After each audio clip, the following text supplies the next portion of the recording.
so if you need to use the restroom, do that now. If not, stay seated, and we're going to come back and answer some questions. See y'all in a bit.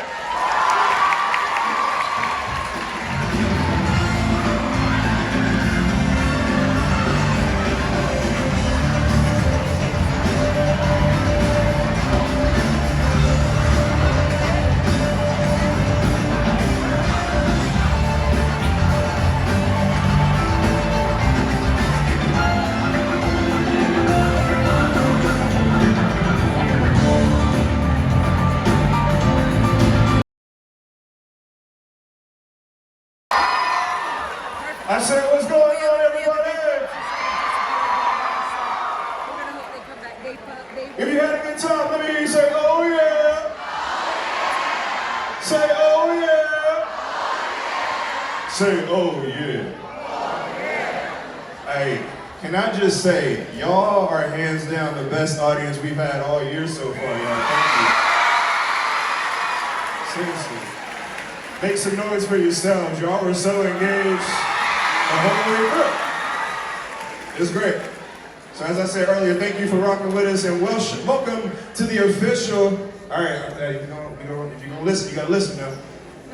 Welcome to the official talk back portion of the EduHam. Y'all send in your questions. We're gonna answer them for you today. But before we get started, we got some thank yous that we want to say. So we would like to thank our partners who make the Hamilton Education Program possible. Let's make some noise for the Gilder Lerman Institute of American History. Let's make some noise for Hamilton itself. Make some noise that keep this show running in this theater right here, the Richard Rogers Theater. And of course, we have to thank the New York City Board of Education. We also want to thank our national funder, the Rockefeller Foundation. Make some noise, y'all. All right. Y'all ready to get these questions answered? All right, well, before we do that, we got to introduce some of these lovely people that I get the privilege of working with 8 times a week. We're going to start down there. Please let us know your name, your role in the show, and what is your favorite Halloween candy? Hey guys, my name is Lauren Boyd. I'm from Los Angeles, California. I played your Woman 1 tonight, and I understudied Peggy, Skylar, and Mariah Reynolds. And my favorite candy is probably Paydays. Hey.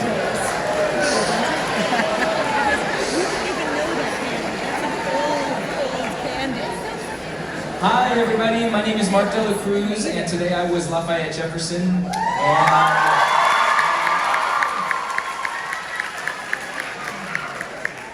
And my favorite Halloween candy is probably Snickers.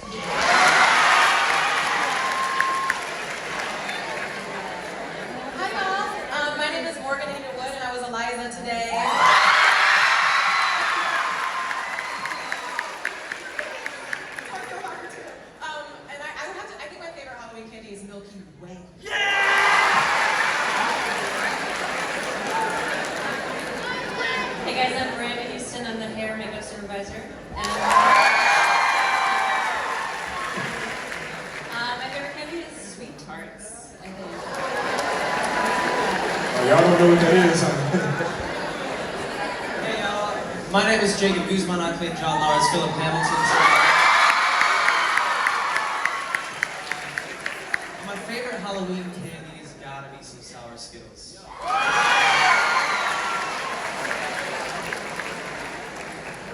Hi everybody, I'm Alexander Ferguson. Today I had the privilege of being your king.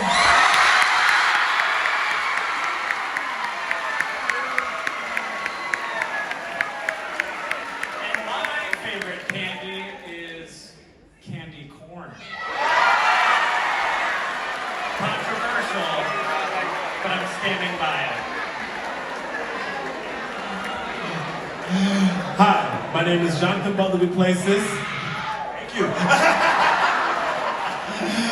And I played the President of the United States, George Washington.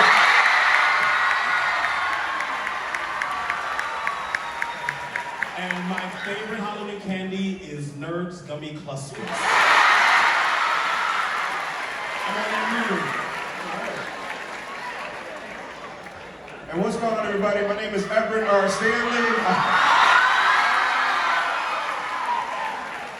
I played Hercules Mulligan James Madison. I appreciate the love, and my favorite Halloween candy is Sour Punch straws. Let's see what you know about that. All right. Well, this is my favorite portion of the day with y'all, and it's time to answer some questions. So, without further ado, where is God, the Professional Arts Academy?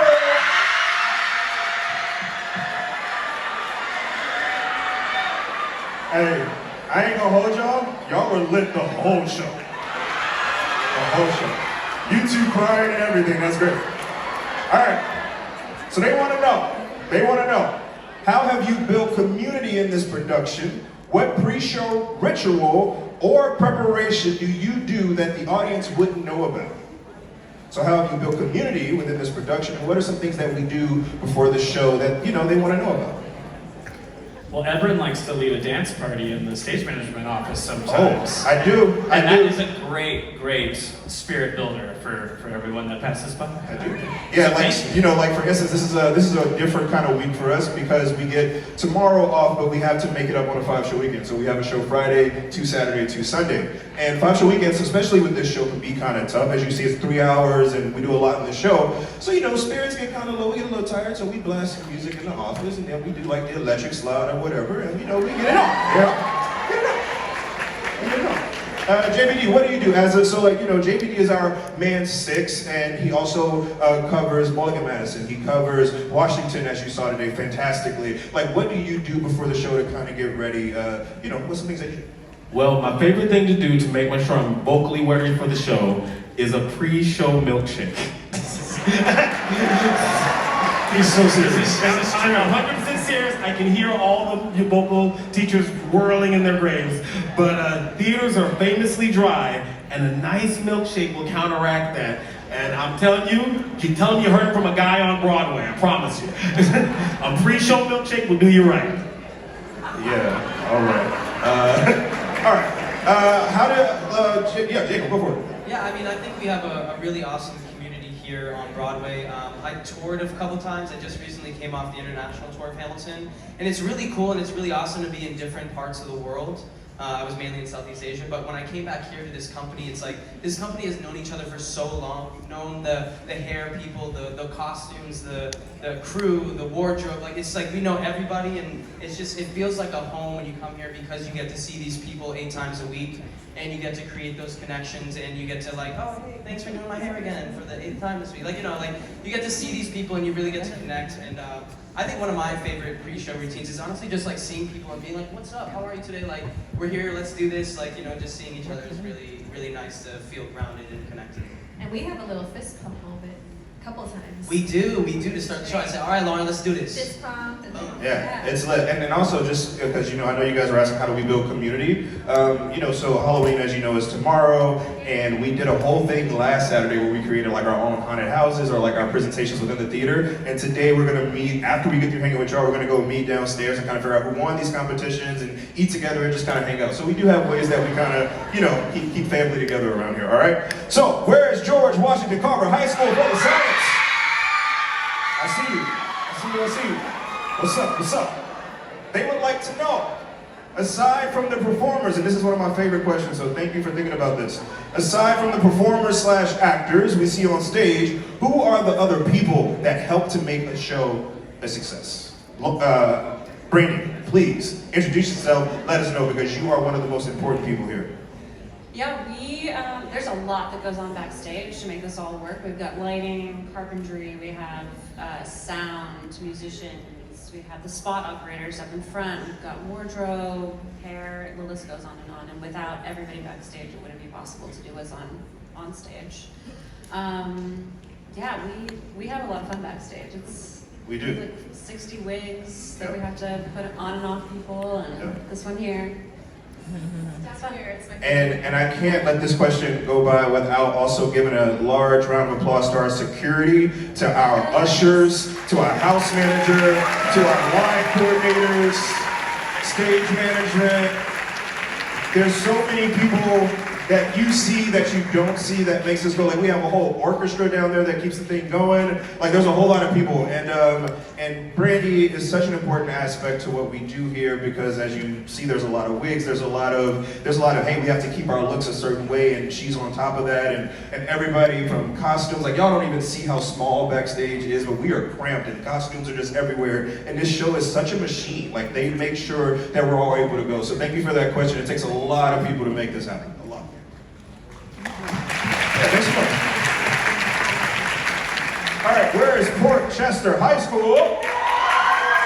I see you. All right.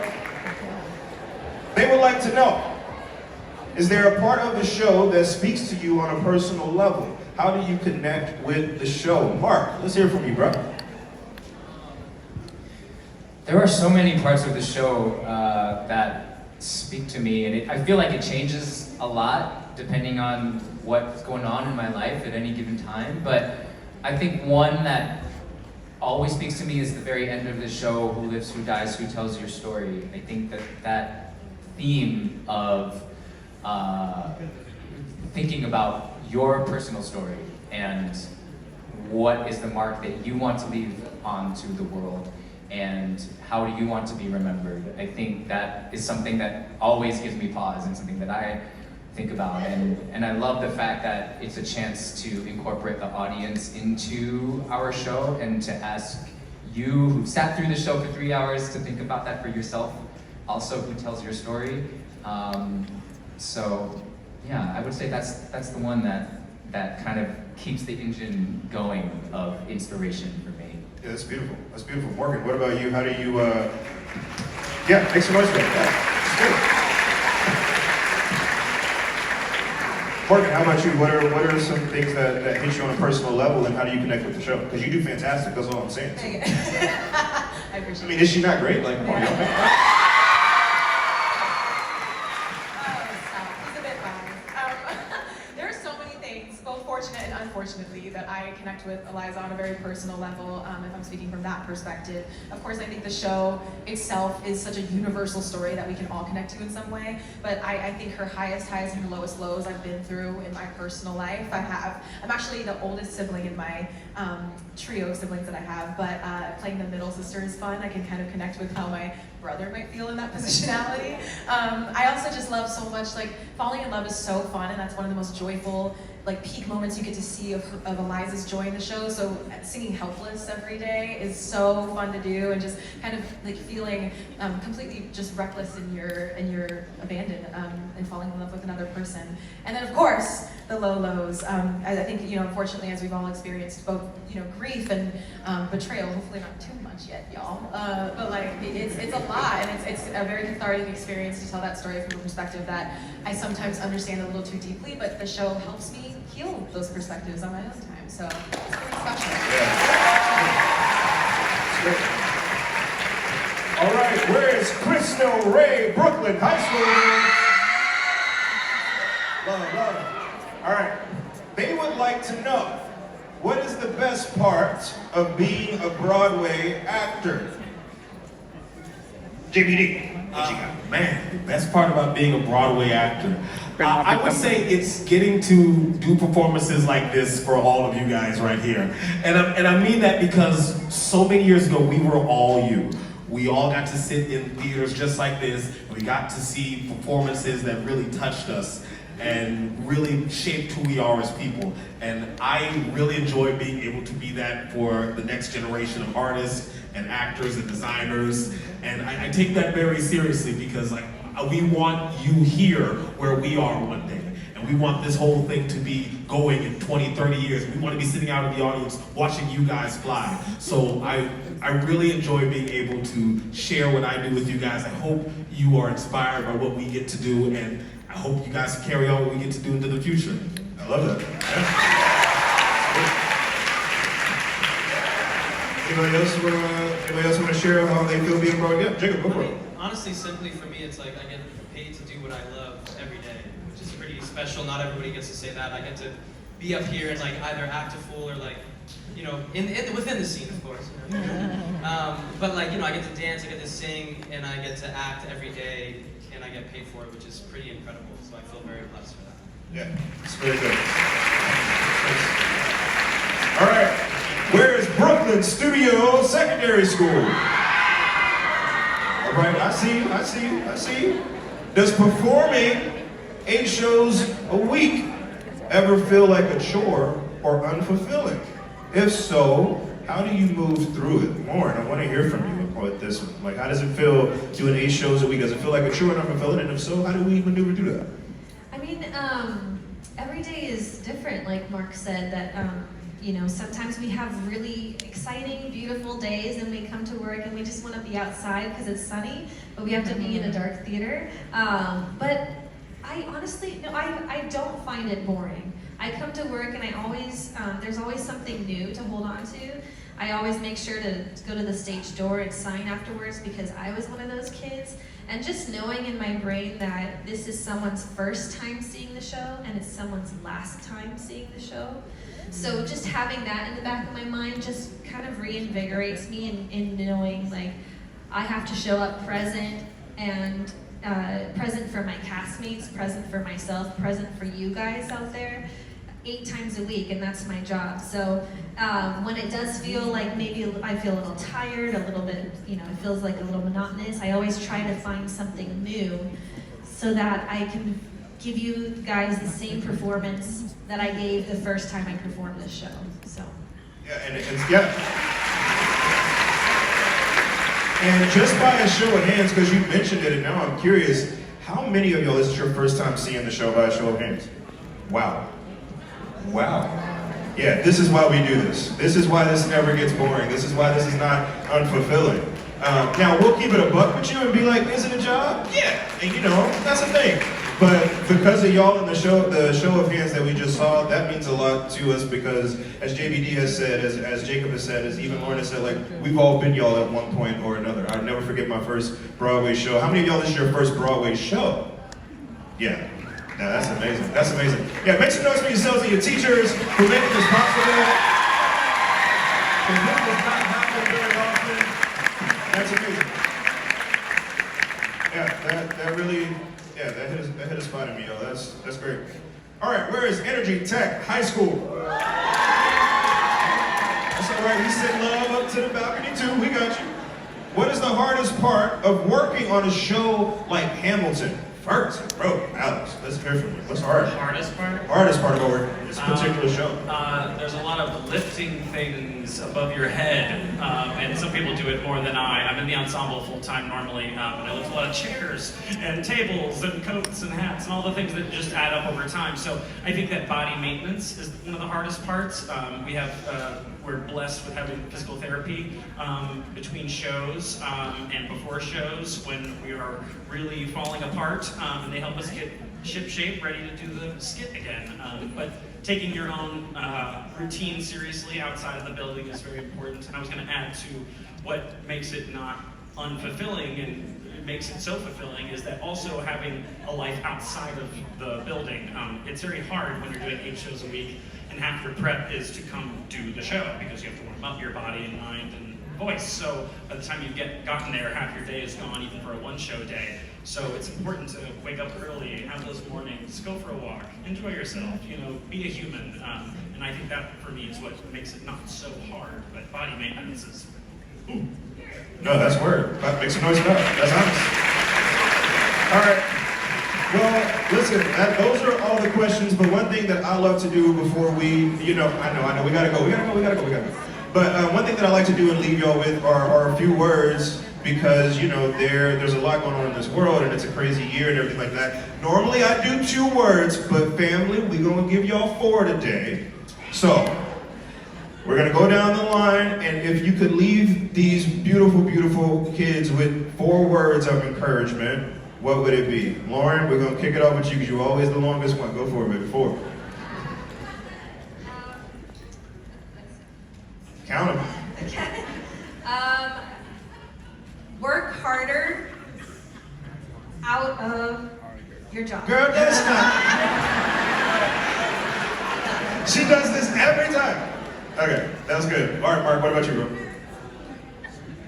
Be yourself. You're unique. Yeah. We're good. You are so worthy. Randy, talk to us. Get involved. It's 2 words, Yeah, right? And believe in yourself. That's 3, but. That's all right. People want to believe in yourself. We love it. Don't stop doing what you love. We'll get there. We'll get there. Learn who you are. Yeah.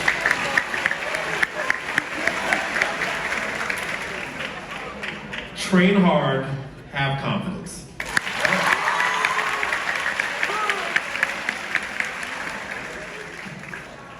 Always love yourself more. All right, y'all.